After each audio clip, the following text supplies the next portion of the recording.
Welcome.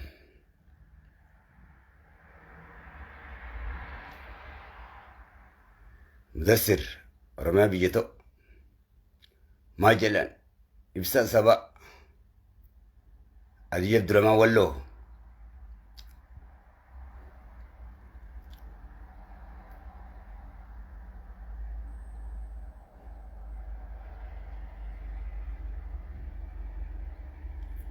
سامي شاه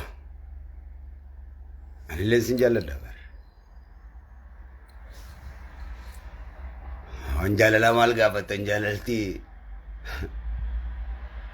أنا الرئيس نترجعتي سن في التيبر سن الرجعتي أنا في التيجر تيبر بو واجر وجرا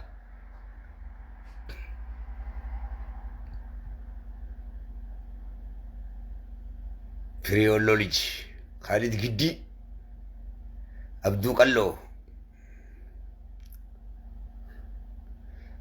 رابساف نينكنا فوقنسيغا هوقنسي يادا لفخاني جيران يادا ساني رت فامي ولومتي هريوتن كيا مينا كوتامي سوتتين كناف يا سبا رومو سوتتين كناف نتي تسبا لفكيني واي هوقنسي كيني جو امو أكمي يادا ساني سوال سيفنا ياني إساني أكا والسيمة تاسي سورتي أبو شمالس إبسا باساني جيران أبو جوهر مو أكيكا باسان أكيكا في إبسينيس أديم سمتا ساقبا كسيرا قبصوتي لالوتا تيمبرسيف ناجتشو لالوتا خانا اتين غرسيفنا أديمسا إسين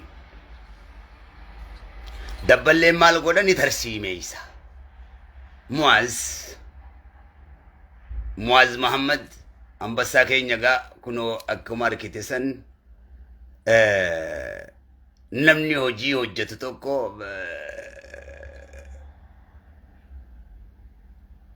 gama na gufuutti baay'ata ilmaan oromoo hundikka si hojii dhaabbatan taasifnee jirra namni sabaaf guyya tokko dhaabbate galata qaba ilmaan oromoo galata beekan saba kanaaf olii gad waan fiiduuf akka qayroo sabaa tokkotti oggutakka arsii keessa oggutakka booranticha keenya keessa oggutakka shawaa keenya keessa oggutakka argicha keenya keessa oggutakka jimma keenya keessa waan fiiduuf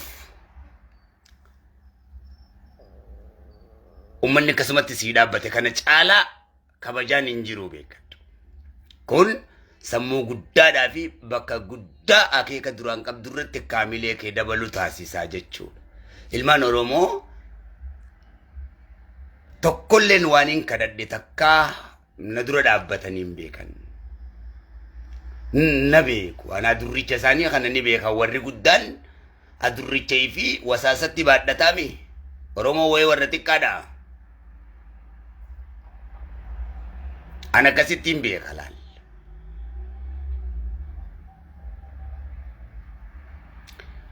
أدريتين لفا أورومو لينجاني كابا أرباني كابا كيرنسا كابا أنيس أدري أوروموتي ساري كابا هنتوتا كابا أورومون تفكي كابا تكانا كابا وانو لوان كابا هرّي كابا فردا كابا غانجي كابا waan oromoon qabu sanirraa anis adurreedhaan jaama bashoo warri guddaan akka maqmaqsa oromootti adurree fi wasaasatti baata jaan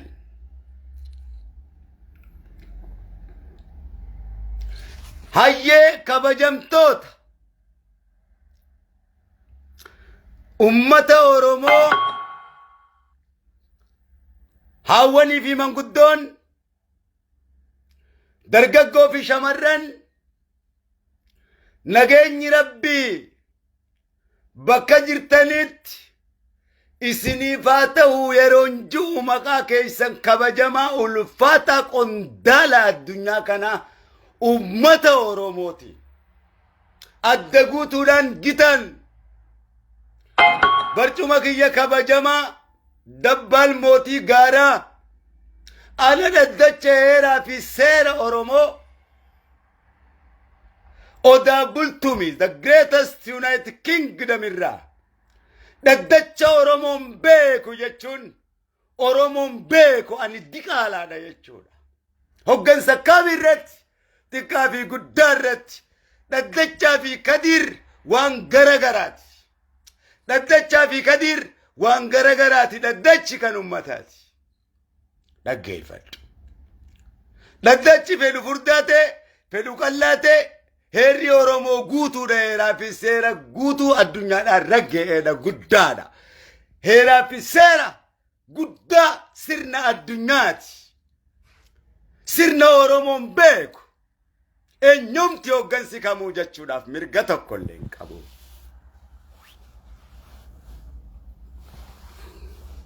eenyumti yoo wallaalaan baratin ta'e malee daddacha qara'amurratti daddachi heeraa fi seeraati abukaatoo mirga abbaa qabsaa'otaati daddachi dhaaba siyaasaa kamiifu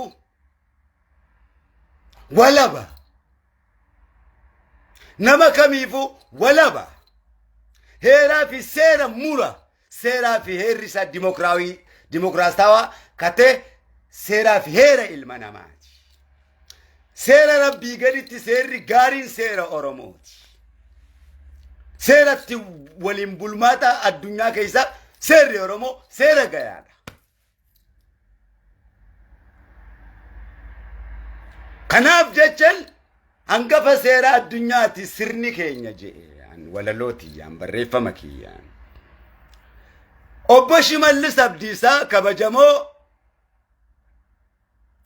Presidenti Oromia ulfato akkasumattis mana maree naannoo caffee miseensota dhaaba badhaadhinaa kabajamoo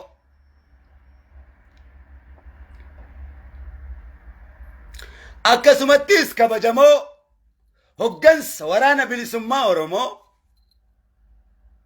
akkasumattis kabajamoo jajjabee Oromoo nagayni rabbi bakka jirtanitti isinaa dhaqqabu akkasumattis hoggansa olaanoo kabajamoo dhaaba siyaasaa Oromoo KFO akkasumatti miseensa waliigala dhaaba bilisummaa Oromoo KFO dhaaba nagayaa bakka jirtanitti ana obboleessa keessan yookaan ilma keessan irraa nagayni rabbi bakka jirtanitti isinaa dhaqqabu yeroo hundu maqaa keessan ulfaataadhaa fi maqaa uummata Oromoo ulfaataadhaani. Obbo Shimallis Abdiisaa daandii gadi nuusaaki waboodhaan ejjennoo faannoo irratti fudhanna. yaada ji'u baafnee turre nuti qeeroon bilisummaa Oromoo isin duratti ummata keenya irraa qolanna jennee baafnee ture kanaaf ibsa ummata Oromoo ka baafnee irratti deebiin obbo Shimallis nuuf kennan pirezidaantiin Oromiyaa jechisani raggaadha pirezidaantii miti jechuun hin dandeenyu Oromoo miti obbo Shimallis hin jechuu tasa hin dandeenyu tasa kabajaa isaa tuquu hin dandeenyu dhiigaan keenya waan ta'eef dhaaba fedhe haa ta'u ilmoo Oromooti pirezidaantii Oromiyaati jechisaa kabajamaa raggaadha keenya jechuu keenya an akkamittiin beeka hammaatee tolee keenya keenyattiin beeka sammuu bilchaataadha sammuu nagayaati waan ta'eef waan kiyya tuffadhee waan kiyyan kuffeessu jechuu kiyya waan itti dhagayamu dhiyeessan ummata Oromootiif dhiyeessan ummanni Oromoo kumaantamaan isa jala deema hiriiree jala deemaa jechuu hoggansa ummataa kabajamaadha Jawaar jalaas uummanni Oromoo akkasumatti jala deema. Hoggansa kabajamaa ulfaataadha. Xiinxala siyaasaa uummata Oromooti. Hoggansa kabaja jechuun waan hin taane jechuudha. Kanarra teenyumaa hojii waliin galoon. Hoggansa Oromoo tuffachaa siyaasaan beekaa qabsoon beekaa jechuun hin dandayamu. Waa'ee qabsootiin dubbadha mataa keetirraa uumtee hin dandeessu. Hoggansa ka beeku. Hoggansa jala deemuu qabda. Hoggansa Oromooti ka beeku. Seera addunyaa kam keessatti hoggansa dhaggeeffachuu qabda. Hoggansa kamuu dhaggeeffachuu qabda. Hoggansa OPDO dhaggeeffachuu qabda. Hoggansa ABO dhaggeeffachuu qabda. Hoggansa kee dhaggeeffachuu qabda. Isaantu beeka waan ta'eef. Falaasama mataa keetii baasuun qabdu.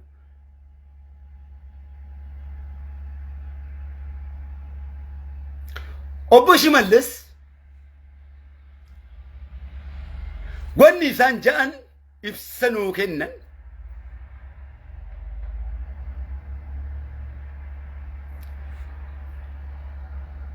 yeroo nuti ejjennoo faannoo irratti fudhanna jenne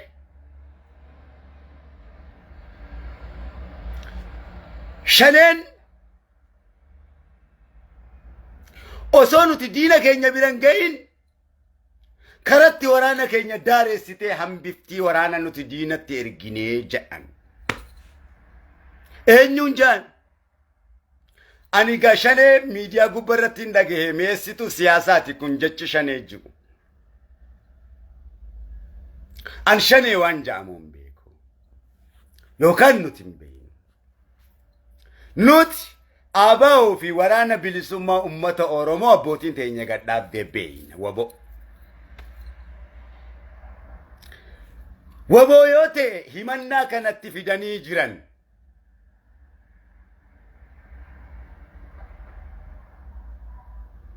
Shane abbaa jaaree hin beeku. Waa'ee shanee nan galchu. Shanee waan jaamu waan hin jaariniif, waan abbootiin tiyyaas hin jaariniif. An kan hin beeku waboodha. Nuti kan beeynu waboodha. ABO'dha. ABO'n hoggansa mootummaa Oromoon gadi dhaabbate. Inni chaartara keessa biyya keessa jira Jaal Daawit Ibsaafaadha. Jaal Araarsoo Biqilaafaadha. ABO'dha kun hoggansa ja'ama. Karaa nagayaatiin galee mootummaa waliin jiraa jechu. Hoggansi.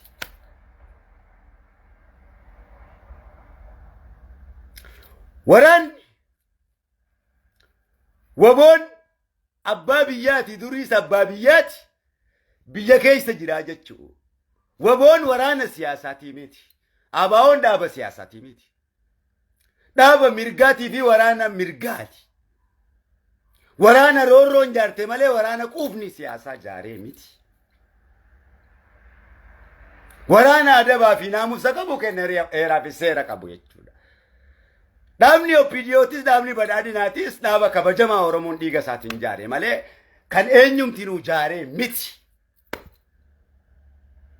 Dhaaba roorroo Oromootirraa jaarame malee kan quufaan jaarame miti. Hojiidha qaba hundi. Aan akka dhuunfaa kootti akka Oromootti. Badhaadhinarraayis bu'aa ilmaan Oromootiin barbaada. ABO fi WBO'rraayis bu'aa ilmaan Oromootiin barbaada. KFO'rraayis bu'aa ilmaan Oromootiin barbaada.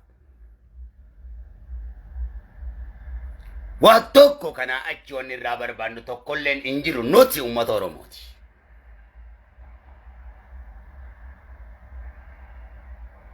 Dhaggeeffadha. Shaneetu waraanatu yeroo nuti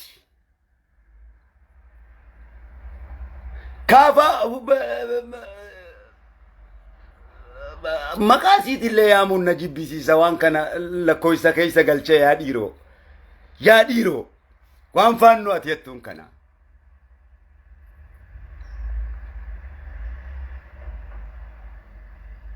Nini salfadha uummata Oromootti waan kana roorroodha jee himachuudhaan.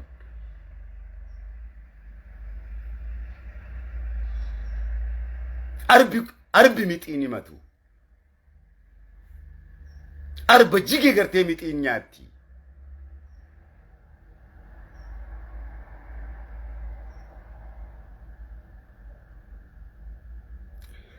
Obbo Shimallis kana ja'anii jiru. Yes! Waraanni ni rukutaa. Yes ni rukuta. Akka Obbo Shimallis ja'anitti ni rukuta. Waraanni obbo ni rukuta. Ummata rukutu.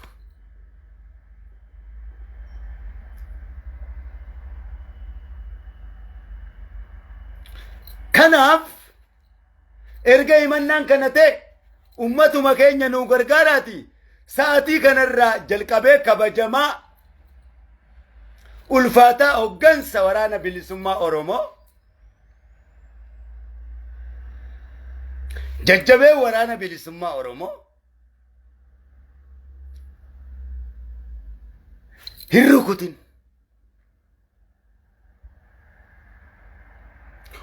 Obboleessa keetii wajjin diina isaa rukuti. Yeroon siin jiru maqaa keessan ulfaataa fi dhaddacha kabajamaa Oromoo Odaa Bultumee. Ana jaal milkii sabaa ta'an. Ejjennoo eega uummata Oromootti himate sababbiin pirezidaantiin qabu manni maree naannoo biyya Oromiyaa qabu erga kana ta'e hin rukutin duran dhaabbatin afaannoo san rukutee irraa dhoowwu irratti gargaari. Waliin walaatu diina naatu waan ta'eefi. Akka kun sababbii ta'ee nu dura dhaabbatan ja'amee seenaadhaan isiniin kumanne. Kan akkanarraa raggaasiftu hoggansi olaanoon bilisummaa Oromoo waraana jajjabee gitan an ilmi kee niin ibsadhaa jechuu.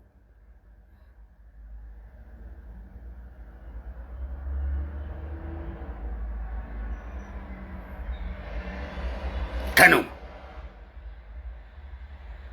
maaliif gara biraatiin nagaya ja'amaa gara biraatiin maal ja'amaa osoo itti fuufamaa jiru amma immoo faannoo dha'uudhaaf gufuunatti ta'ee yeroo jiru akka waan gurmuu diinarratti irratti taatanitti dubbataa jechuudha pirezidaantichi.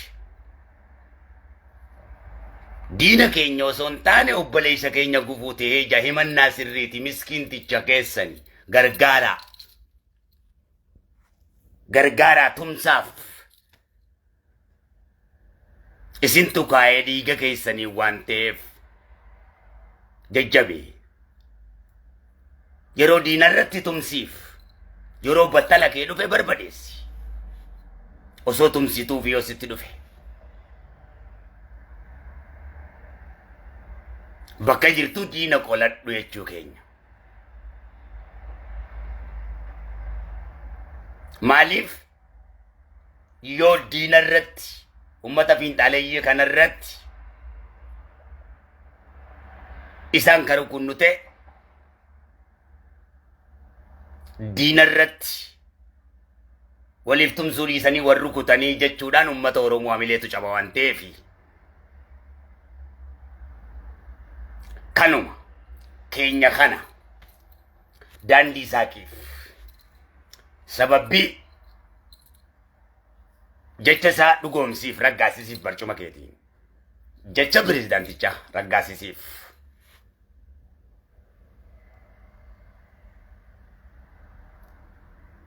wajjin rukuti.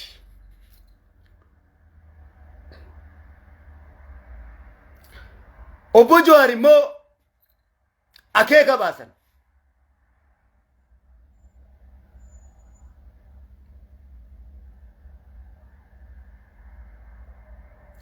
Obbo Jawaar ibsa baasan. Ibsi isaan baasan Obbo Shimallis irratti baasan pirezidaantii irratti.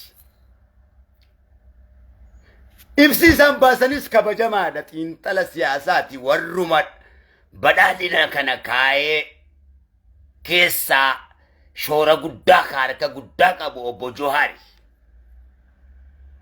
Barcumni isaa kabajamaadha. Jechi isaatis raggaadha.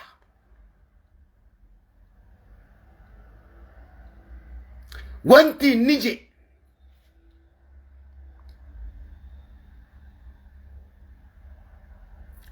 akeekni obbo Johaar baasan haasawa obbo Shimallis haasawa obbo Shimallis kan Wallaggaa dhaggeeffadheetan na ajaa'ibe. Keeyyataatu kana ja'a. Keeyyata isaan kaayan xiinxalatu kaaye. Dhaadannoodhaa jedhe diktaatarummaadhaa jedhe. Dhaadannoon kun booddeesaa gaaga'ama guddaa fidaa jedhe xiinxale. Asitti xiinxala gaaga'ama guddaa fida jechuun xiinxala jechuudha. Gaaga'amni inni fiduus haasawa Abbaa Isaayyeetii wajjin wal fakkaataa. Kun immoo kufaatii isaaniitiif nu geessaa.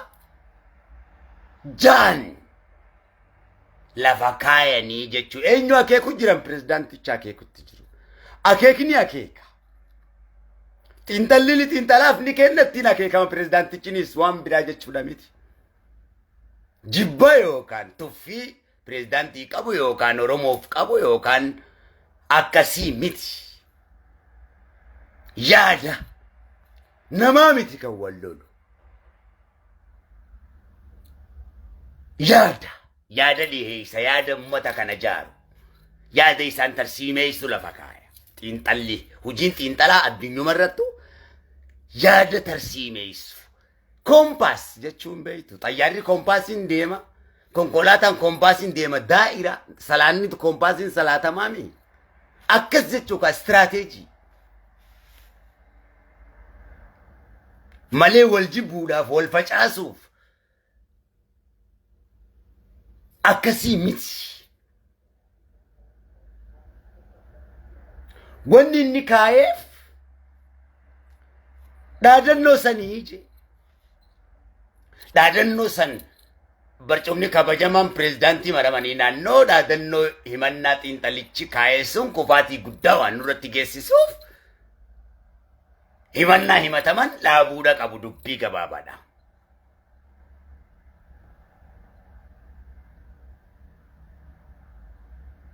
Wanni biraan jiru.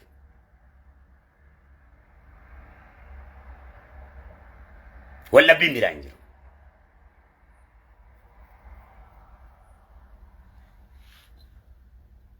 Laal.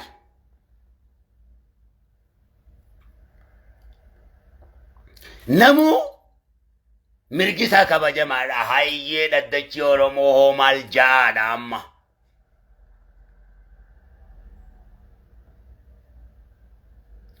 Dhaddachi Oromoo hoo maal jaadha. Isaan sadiiniin. Rakkoon keenya ni himata dhaddachinis. Abukaatoo mirgaati. Laal siifin kaawwattu jira. Abukaatoo mirgaati.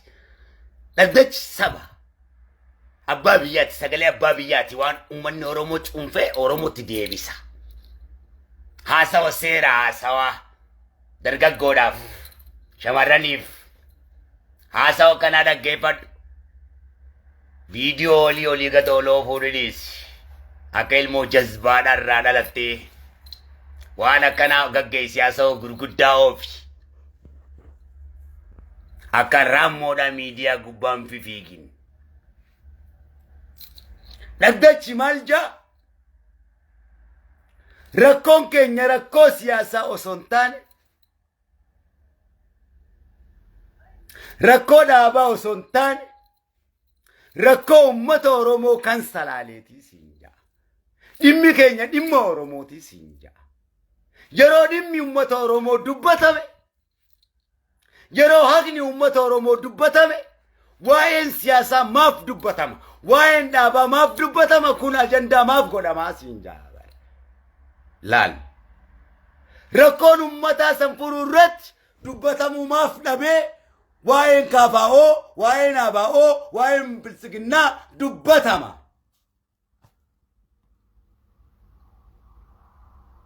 kanuma haasawaa ooluudhaan sirna kam keessatti sirna Minilik keessattis sirna Mallas keessattis sirna Haile Sillaasee keessattis sirna Mangistuu keessattis dhaabuma dubbannaa jechuu rakkoon ummata Oromoo yeroo kaafame yeroo Oromoo rakkoo isaa dubbatame ati ABO'dhaa shaneedhaa us ati KFO'dhaa us ati OPDO'dhaa us jaamee sagaleen ummata bal'aa ukkaanfamaa ture jechuu ummanni Oromoo dhaaba siyaasatti ilaalamee jechuu abbaa biyyaa ta'e osoo jiru maaliif sagaleen isaa akka sagalee ummata Oromootti hin dhagayamne akka ummataatti dhaaba siyaasaa kan birattu hoggansa siyaasaa kan birattu dhaddacha Oromootu jaa gaafiin Oromoo dhaaba siyaasarraa walaba dhaabni siyaasaa maal ta'eedha amma yoo dhaaba badhaadhinaa ta'e ummata Oromootu miindaa isaa kafala gibira kafala Itoophiyaafis ummanni Oromoo lafa isaarratti silaa gibiratu Oromoof kafalamuu qaba lafan facaafatin lafarraan oomishatin irraa Oromoon gibira kafalaa jiraata ifa is not joke in fedwan eenyuma hoggansa kame hojjinu eenyuma hojjinu dhaaba kame hojjinu is not joke safataan fedhu dhaggeeffadhu hoggansi kamuu dhaggeeffadhu dhugaa dhaggeeffadhu beekumsa addunyaa dhaggeeffadhu qoosaan dhaabbatu qoosaan jibbee uummanni Oromoo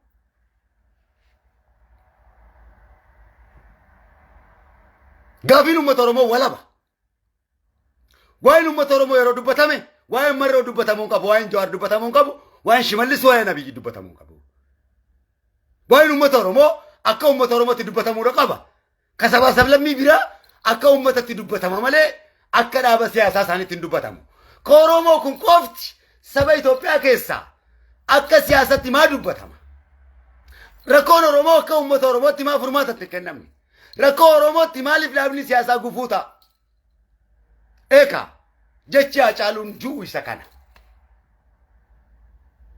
hay diina yeroo himanne dhaabni siyaasaa Oromoo walii mata dubbiin Oromoo dubbii mirgaati dubbii siyaasaatti miti akkana moo kaname Oromoo ummanni kun dibeele dubbii qonqooti lafa isaarraa buqqe sambira dabree ummanni cawwaaqa kana argee mana 300 irratti gubanii mootummaan Oromiyaa fi'ee lafa isaarraa buqqaasee bakka inni geessa idonoomi cawwaaqa irraa jechuudha kasan caalaa kasalaalee caalaa cawwaaqa kuno iloo baabora walla gajju manni isaanii irratti gubatee daara wanii midhaan isaanii hundi gubatee jechuudha maatii 300 kanaan argee yoo arkitan maraattan jechuudha viidiyoo sana Baalee keessa akkas Arsiin akkas sirka bara meeqan himadhee jechuudha rakkoon ummata Oromoo yeroo dubbatame ummanni kun lafa isaarratti gibira kafalaa jiraata silaa ka gabbaramee lafa isaarra jiraachuu qabu kan biraatu irraa oomishata lafa isaa callaa isaa ka biraatu safarata lafti investimentii kennamtee jirti eeka hay isin walii machuuf aangoo gubbaa tatteessammoo ummata Oromoo furuudhaaf aangoo gubbaa tatteessanidha akka gaafii nama sirriitti akka gaafii dhugaatti akka gaafii free speechitti ummata Oromootiif deebiftan jechuudha hoggansi qabu keenyas barcuma dhaddacha guddaa isin caalu malee mootummaa isin caalu malee ka isinii gadiitii miti dhaddachatu isin caala ayyaanatu isin caala qaallutu isin caala perfect sirna gadaati beeynaa yoo ittan kaa. Eka nama baratee miti isin. Nama baratee miti namni barate gaa waan inni naasa'u kana beeka. Kan wallaalaa ta'ee beekaa godha waan inni naasa'u.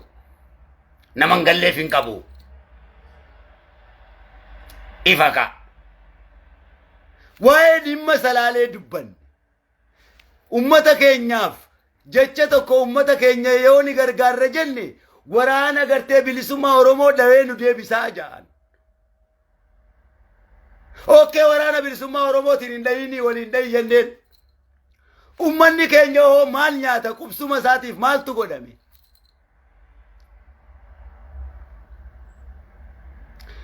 Himannaa hoggansaatiin isin wal nyaachuu qabdanii kanaan shanee jaamee ummanni keenya kabalamuu qaba. Baramee qaabaa hojanii nu kabalanii akkam baranne nu godhan. Baran ammoo tooftaa biraatiin shanee janii akkam baranne nu godhan.